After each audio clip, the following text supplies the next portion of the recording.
Welcome to Success Blueprint for JEE and NEET. Join the class 11th Maths. Study at your own pace and save your time and energy. Please like and subscribe for more educational videos. परिचय। प्रिया, क्या तुम बता सकती हो कि इनमें से कौन सी चीजें किस समुच्चय के अंतर्गत आती हैं? हाँ, ये बहुत आसान है। स्टैम्प स्टैम्पों के समुच्चय में आती हैं, पेंसिल पेंसिलों के समुच्चय के अंतर्गत आती है और यह सिक्का सिक्कों के समुच्चय के अंतर्गत आता है। दीदी, ये समुच्चय क्या है? सोनाली, क्या तुम इन 3 संग्रहों को देख सकती हो? ये समुच्चय हैं। लेकिन आप इन्हें समुच्चय कैसे कह सकती हो दीदी? समुच्चय वस्तुओं का एक संग्रह है जिसमें कुछ न कुछ समानता होती है। आओ, मैं तुम्हें समुच्चय के बारे में और अधिक समझाती हूँ। उद्देश्य। इस पाठ के अंत में आप निम्न करने में सक्षम हो जाएंगे: समुच्चय और उनके निरूपण को जानना, समुच्चयों के रोस्टर रूप और समुच्चय निर्माण रूप को समझना, रिक्त समुच्चय को समझना, परिमित और अपरिमित समुच्चयों को जानना, समान समुच्चय को परिभाषित करना, समुच्चय और उनका निरूपण। एक समुच्चय वस्तुओं का संग्रह है जिसमें कुछ न कुछ समान होता है अथवा एक नियम का अनुसरण करता हो। उदाहरणार्थ, सिक्कों का समुच्चय 13 से 15 वर्षों के आयु के समूह में लड़कियों का समुच्चय। समुच्चय की वस्तुओं को उसका अवयव कहते हैं।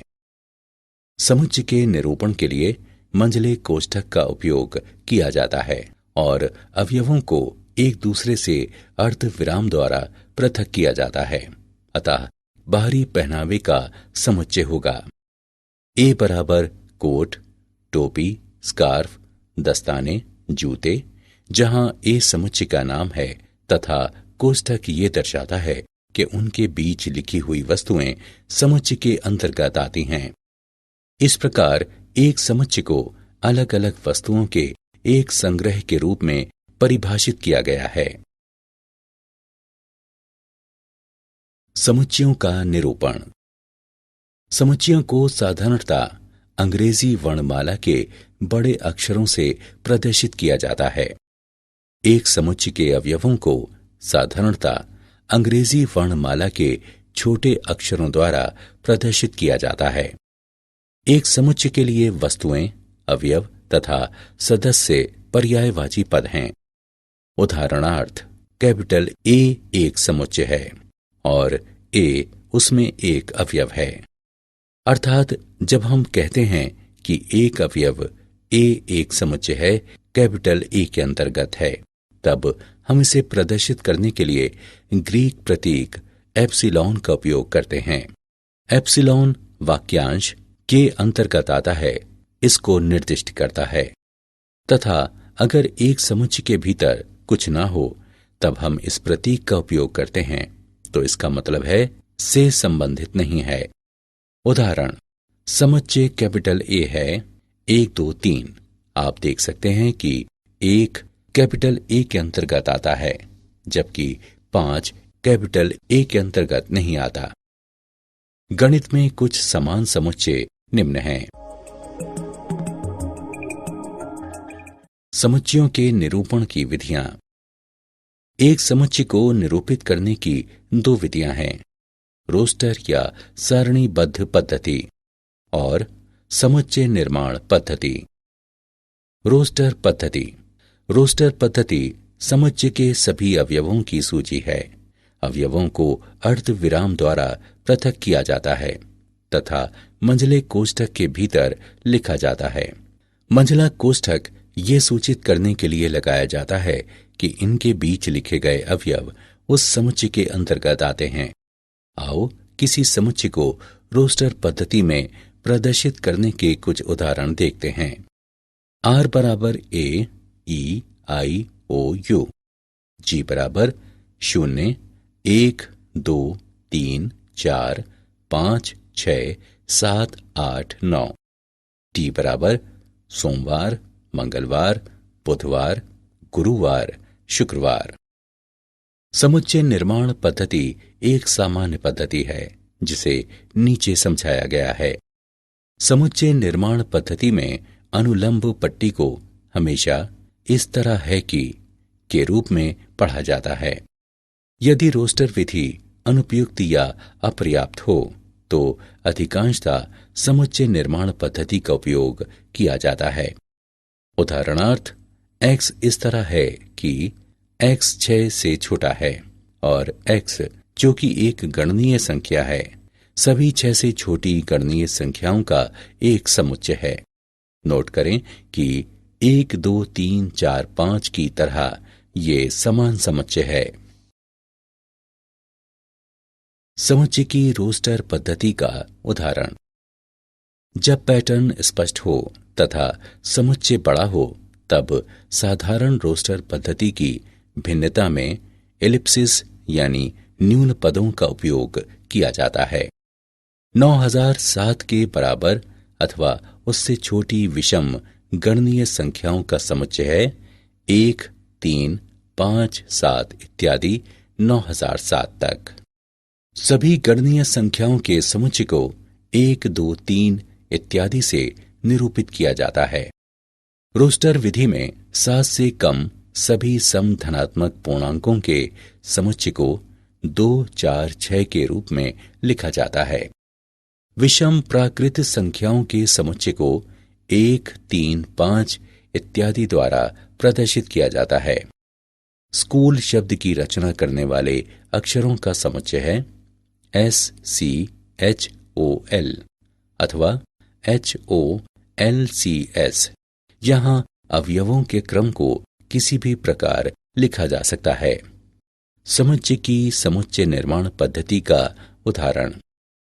सभी x का समुच्चय इस तरह है कि x 0 से बड़ा हो। सभी x का समुच्चय इस तरह है कि x 11 के अतिरिक्त कोई भी संख्या है। सभी x का समुच्चय इस तरह है कि x 5 से कम कोई भी संख्या है। रिक्त समुच्चय। जिस समुच्चय में एक भी अवयव नहीं होता वह रिक्त समुच्चय या अशक्त समुच्चय कहलाता है। इसे अशक्त या शून्य समुच्चय भी कहा जाता है। रिक्त समुच्चय को इन प्रतीकों द्वारा निरूपित किया जाता है। उदाहरण, a बराबर 2, 6, 8 और b बराबर 3, 5, 7। माना कि c समुच्चयों a और b के प्रतिच्छेदन को दर्शाता है, तब c बराबर एक शून्य समुच्चय है क्योंकि दो समुच्चयों के बीच कोई भी अवयव समान नहीं है। चलिए एक उदाहरण को हल करें। मापांक 6x - 7 + 10 बराबर 0 को हल करें। हल। चरण 1, मापांक 6x - 7 + 10 बराबर 0। चरण 2, मापांक 6x - 7 बराबर -10 जो सत्य नहीं है दोनों पक्षों से 10 घटाने पर। चरण 3, अतः हल एक शून्य समुच्चय है। परिमित और अपरिमित समुच्चय। परिमित समुच्चय समुच्चय जो रिक्त है अथवा जिसमें अवयवों की संख्या निश्चित होती है परिमित समुच्चय कहलाता है। उदाहरण के लिए a बराबर 0 और 100 के बीच की पूर्ण संख्याएं, b बराबर प्राथमिक या मुख्य रंग, c बराबर 12 से कम अभाज्य संख्याएं परिमित समुच्चय हैं। अपरिमित समुच्चय। अपरिमित समुच्चय अवयवों की अपरिमित संख्याओं वाला समुच्चय है। एक अपरिमित समुच्चय के सभी अवयवों की स्पष्ट सूची बनाना संभव नहीं है। उदाहरणार्थ, x एक ब्रह्मांड के भीतर परमाणुओं का समुच्चय है। y एक पूर्ण संख्याओं का समुच्चय है। w एक समपूर्णांक संख्याओं का समुच्चय है।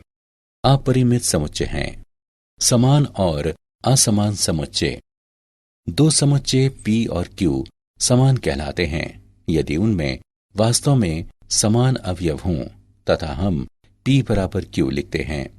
अन्यथा समुच्चयों को असमान कहते हैं तथा हम लिखते हैं कि P और Q बराबर नहीं है।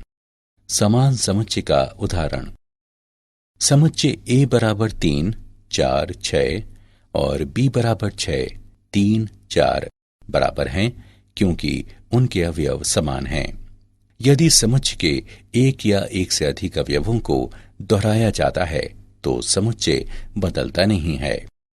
उदाहरण के लिए, कैपिटल A के सभी अवयव कैपिटल B में हैं अथवा कैपिटल B के सभी अवयव कैपिटल A में हैं, तो समुच्चय A बराबर 5, 6, 7 और B बराबर 6, 6, 5, 7, 7 बराबर हैं। यही कारण है कि हम प्रायः किसी समुच्चय का वर्णन करते समय उसके अवयवों की पुनरावृत्ति नहीं करते हैं। क्या आप जानते हैं, समुच्चय तथा समुच्चय की सैद्धांतिक अवधारणाओं के मामले में लगभग सभी गणितीय अवधारणाएं अब स्पष्ट रूप से परिभाषित हैं। उदाहरण के लिए, गणितीय संरचनाएं जैसे विभिन्न अक्षीय गुणों वाले विविध रेखांकन, बहुमुख वलय और वेक्टर स्पेस सभी समुच्चय के रूप में परिभाषित हैं। समतुल्यता और क्रम संबंध गणित में सर्वव्यापी हैं तथा संबंधों के सिद्धांत पूरी तरह से समुच्चय के सिद्धांतों पर आधारित हैं। सारांश, आइए हमने जो कुछ सीखा है उसे संक्षेप में दोहराएं। समुच्चय एक अच्छी तरह से परिभाषित वस्तुओं का संग्रह है। एक समुच्चय जिसमें कोई अवयव नहीं है उसे रिक्त समुच्चय कहा जाता है। एक समुच्चय जिसमें अवयवों की संख्या निश्चित होती है उसे परिमित समुच्चय कहा जाता है, अन्यथा समुच्चय अपरिमित समुच्चय होता है।